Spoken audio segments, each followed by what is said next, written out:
we are going to be covering 4.2 logarithmic function preparation.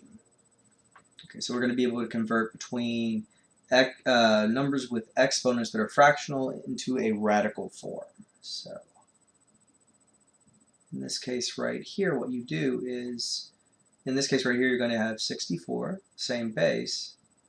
You're going to be taking this denominator here is going to be the nth root, or the index here. So we put it right through here. So the way you could read 64 to the 1/3 power is the third root of 64, like this, right? And I have the general form written right over here. A to the 1 over the n power is equal to the nth root of a. So we're just simply using this pattern here. All right. Now, you can continue to simplify this. For instance, the cube root of 64 is 4. And the reason that is because the question is what, right? So what to the 3rd power would give me 64? And the answer to that is 4 to the 3rd power would give me 64, because 4 times 4 is 16, and 16 times 4 is 64. Okay, now over here, we would say 100 to the 1/2 power is equal to the 2nd root of 100. Now you actually don't have to write the 2 in this case because the default root is a 2. So if I just would have written this instead as just this, it still would have been the square root of 100. So the square root of 100 doesn't actually require you to put a 2 there. It's just the default 2. Just like the default exponent is 1 and the default coefficient is 1 if you don't see anything else.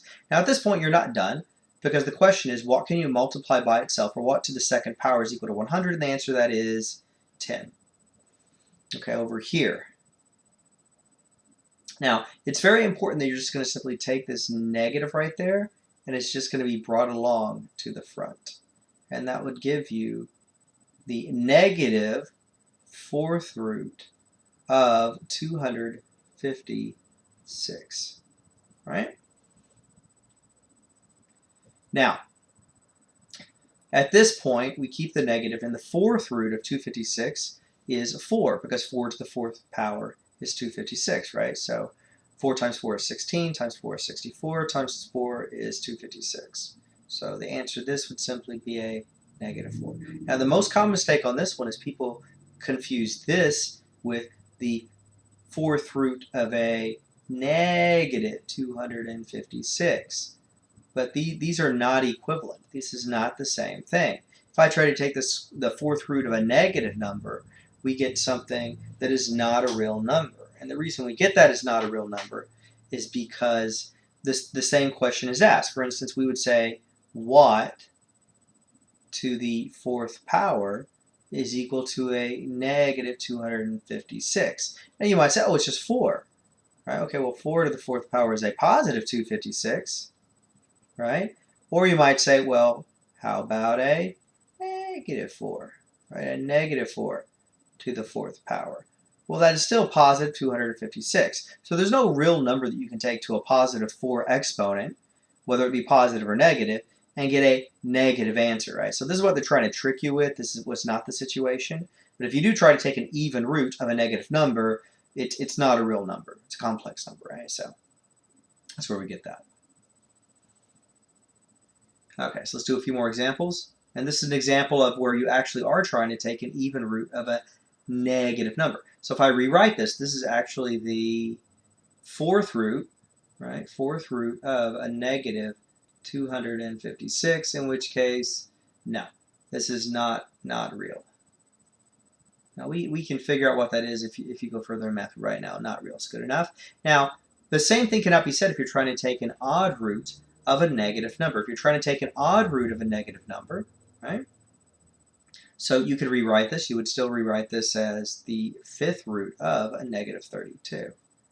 But because essentially we're asking what can we multiply by itself 5 times to get a negative 32, this is okay. Because again, we're asking this question of what to the 5th power would give you a negative 32.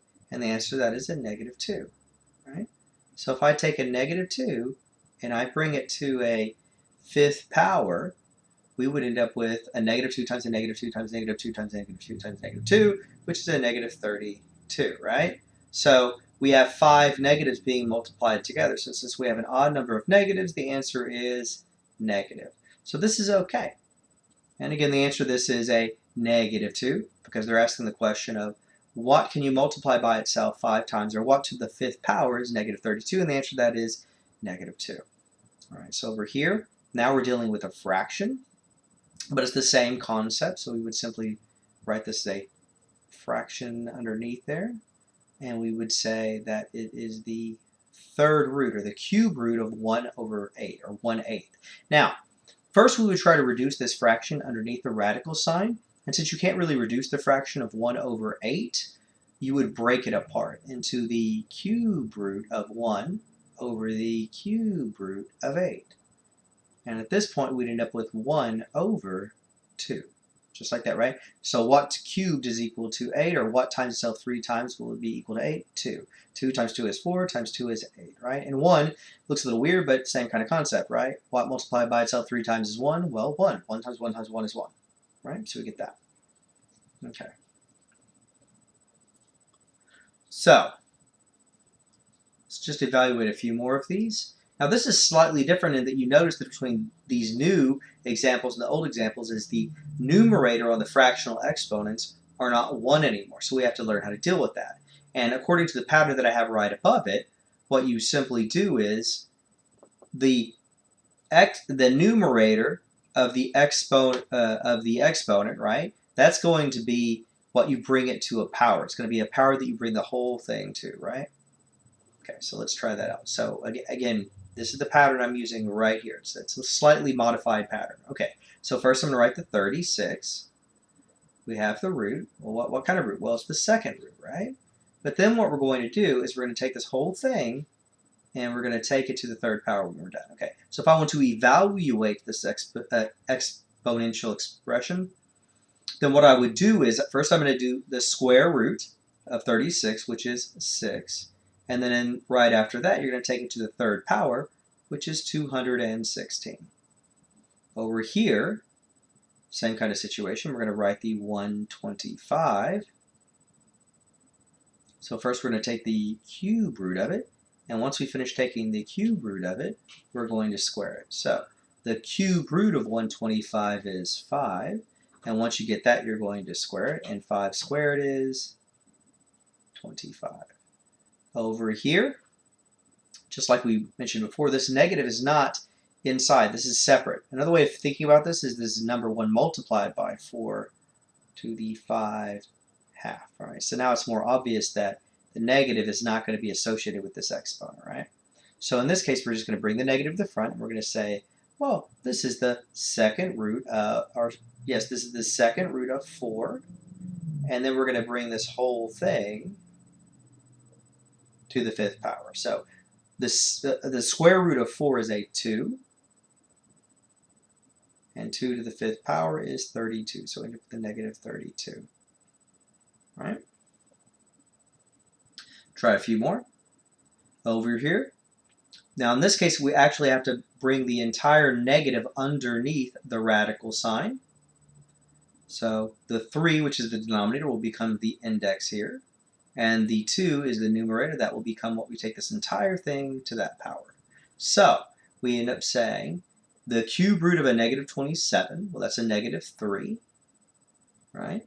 And then we're going to square. Okay, now right here, we kind of need a parenthesis right here, right? Because again, that was underneath the radical, and the 2 is outside of it. And you notice the negative 3 times negative 3 should give you a positive 9. Okay, over here, we're asked to find the square root of negative 100. Okay, now that's not going to be a real number, but we actually know how to deal with this, because if I try to take a square root with the negative, your first step is you pull the negative out, and it turns into an I. So this is square root of 100, so we need to simplify that. And the square root of 100 is 10, so we end up with 10I, right? So we're almost done with this page. deal with a couple more examples. So we have 16, right? Now, in this case, because this has a negative exponent, we're going to want to get rid of the negative exponent. And there are a couple of ways to do this, but I would probably do it as soon as possible. So I would simply switch its position from the numerator to the denominator, right? So I would simply put this in the denominator, and I would keep this exponent, but I would make it positive instead. So that would be a 3/4. So it would be 16. It looks like 16 3/4. I realize that. But it's 16 to the 3rd fourth power, right? So now I would write it as a radical. Okay, so we have a 4th root of 16. And then once we get the 4th root, we take it to the 3rd power. So the 4th root of 16 is a 2. And a 2 to the 3rd power is 8. Okay, over here we have another example. We have another negative exponent. So first step is we're going to stick it on the bottom. And so we end up with 1 over a, I skipped a step there. Okay, so we would end up with 1 over a 25 to the positive 3/2 power. And the next step would be 1 over the square root of 25. And then once you take the square root, you're going to cube it. So square root of 25 is 5. And then once we get the 5, we cube it, which would give us 1 over 125. Because 5 times 5 is 25, times 5 is 125. Over here we have a fraction, which makes it look a little strange. But we're going to use this the exponent rule that we learned a while ago. So if it has a negative exponent and we have a fraction right here, we simply flip the fraction. And then we turn this exponent positive. So now it's a positive 2/3. And now we're going to bring both the numerator and the denominator to this, right? So we're going to say simply 27 to the 2/3 power over 8 to the 2/3 power. And so that would give me the cube root, and then we would square it over the 8, which we take the cube root, but after we do that, we're going to square it. So cube root of 27 is a 3, and then we square it. Cube root of an 8 is a 2, and then we square it, which gives me 9 over 4. And that's it.